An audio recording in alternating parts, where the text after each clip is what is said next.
অনেকেই ভালোবাসো, তো আমিও ভালোবাসি তোমাদের মতো। তো বাঙালির জনপ্রিয় একটি নিরামিষ খাবার হচ্ছে কচুর শাক। তো নিরামিষও খাওয়া যায়, আমিষও খাওয়া যায়। আমি আজকে নিরামিষ রান্না করে দেখাবো তোমাদের। অনেক সময় হয় যে ঘরে কচু থাকে কিন্তু উপকরণ সবগুলো থাকে না, নারকেল থাকে না, বাদাম থাকে না। তো আমিও আজকে কম উপকরণ দিয়ে তোমাদের নিরামিষ দিনে খাওয়ার মতো করে রান্না করে দেখাবো। তো কচু প্রথমে সিদ্ধ করে নিলাম, শিমের বিচি ভেজে শিমের বিচি দিয়ে সিদ্ধ করলাম। তারপর কড়ার মধ্যে তেল গরম করে দেখো শুকনো লঙ্কা আর 5 ফোড়ন দিয়ে দিলাম ফোড়নে।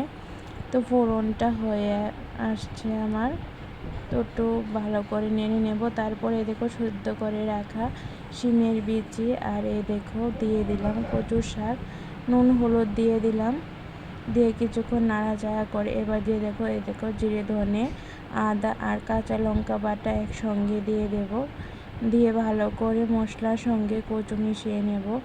তারপর দেখো ভালো করে ভাজা হয়ে গেছে আমার শাকটা। তো কম উপকরণে রান্না করে তোমরা খেতে পারো নিরামিষ দিনে, একদম ঘরোয়া খাবার।